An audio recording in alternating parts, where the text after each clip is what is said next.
గజం భూమి 13,500 రూపాయలతో 151 గజాల భూమి 20 లక్షలు మాత్రమే. నమస్తే, welcome to Suman TV. Bus free కావటంతో మహిళలు స్కూటీలు అమ్మకానికి పెడుతుంటే మగాళ్లు లోన్ తీసుకుని మరీ బైకులు కొనుక్కుంటున్నారట. అమ్మటం ఇష్టం లేని వాళ్ళు బండికి కవర్ కప్పి ఇంట్లో పెట్టి ఆర్టిస్ట్ ని వాడేస్తున్నారట. ఇది అబద్ధం కాదు. లేటెస్ట్ గా తెర మీదకు వచ్చిన ఒక హాటెస్ట్ సర్వే.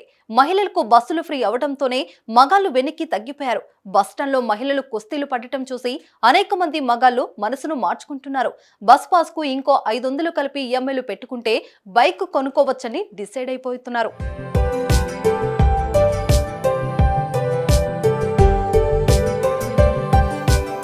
మహాలక్ష్మి పథకం అమల్లోకి వచ్చిన తర్వాత ఎక్కువ మంది మహిళలు యువతులు స్కూటీలు తీయటం మానేశారు. ఫ్రీ బస్సుకు ముందు 20,000 జీతం వచ్చినా ఈఎంఐలో మొదట బైక్ కొనేవాళ్ళు. నెలకు 2-3 వేలు పెట్రోల్ ఖర్చుల కోసం పక్కన పెట్టుకునేవాళ్ళు. కానీ ఫ్రీ బస్సు ఎఫెక్ట్ తో యువతులు స్కూటీలు కొనాలనే నిర్ణయాన్ని వెనక్కి తీసుకున్నారు. అంతేకాదు, కొందరైతే ఉన్న స్కూటీలను అమ్మేస్తున్నారని తెలుస్తుంది. ఇంకొందరు బైకులు బయటికి తీయటం మానేసి బస్సులోనే ప్రయాణిస్తున్నారు. ఫ్రీ బస్సు పుణ్యమా బైకుల ఈఎంఐలు మిగులుతున్నాయి. నెలకు 2-3 వేల పెట్రోల్ ఖర్చు కూడా కలిసొస్తుంది. దీంతో ఫ్రీ బస్సు పట్ల మహిళలు ఫుల్ హ్యాపీగా ఉన్నట్లు తెలుస్తుంది. కాకపోతే మహిళలు బస్సులోకి ఎక్కేటప్పుడు వారిని గమ్యస్థానాలకు చేర్చేటప్పుడు ఆర్టీసీ సిబ్బందికి కొంత ఇబ్బంది ఏర్పడుతుంది. లోకల్ గా వెళ్లాల్సిన ప్లేసుల్లోకి లాంగ్ రూట్ బస్సులు ఎక్కడ పడితే అక్కడ డ్రైవర్ దగ్గరకు వచ్చి బస్సు ఆపి దిగేయటం వంటి పరిణామాలు ఆర్టీసీ వాళ్ళను తీవ్ర ఇబ్బందులకు గురి చేస్తున్నాయి. ఆర్టీసీ బస్ స్టాప్ లోకి వెళ్తే మహిళలే ఎక్కువ మంది కనిపిస్తున్నారు. బస్ ఎక్కే మగాళ్ల సంఖ్య భారీగా తగ్గిపోయింది. మహిళలు పోటీపడి బస్ ఎక్కటం, జనరల్ సీట్లలో కూడా మహిళలు వచ్చి కూర్చోవడంతో ఆర్టీసీలో మగాళ్లకు బొద్దిగా స్వాతంత్రం లేకుండా పోయిందనే చెప్పాలి. దీంతో కొంతమంది పురుషులు బస్సులను వదిలేసి ఇక బైక్ దారి పడుతున్నట్లు తెలుస్తుంది.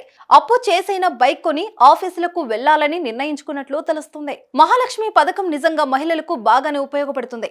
మహిళల నెలవారీ ఖర్చుల్లో ఎక్కువగా ప్రయాణపు ఖర్చులే ఉండేవి. ఇప్పుడు ఫ్రీ బస్ ఎఫెక్ట్ తో ఆ డబ్బు మిగిలే అవకాశాలే ఎక్కువగా ఉన్నాయి. దీంతో విమెన్ ఎక్కువ మంది ఆర్టీసీలో ప్రయాణించడానికే ప్రయత్నిస్తున్నారు. అంతేకాదు, మెట్రో రైలు ఎక్కే మహిళల సంఖ్య కూడా రోజుకింత తగ్గుతుందని తెలుస్తుంది. ఫ్రీ బస్సుకు ముందు మెట్రోలో లేడీస్ కోచ్ కాలు పెట్టేందుకు స్థలం లేకుండా నిండుగా ఉండేది. ఇప్పుడు చాలా ఫ్రీగా కనిపిస్తుంది. ఇటు మెట్రో పైన కూడా ఫ్రీ బస్సు ప్రయాణం ప్రభావం పడుతున్నట్లు తెలుస్తుంది. ఇక మెట్రోలో ప్రయాణించే వారిలో పురుషులకు సమానంగా మహిళలు ఉండేవారు.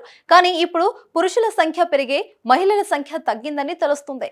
మొత్తానికి కాంగ్రెస్ పార్టీ తీసుకొచ్చిన ఫ్రీ బస్సు పథకం గ్రాండ్ సక్సెస్ అని చెప్పాలి. డిసెంబర్ 9వ తేదీన మొదలైన ఈ పథకం ఆర్టీసీకి ఎంత భారం అవుతుందో తెలియదు, కానీ మహిళలకు మాత్రం బోలెడంత భారాన్ని తగ్గించిందనే చెప్పాలి.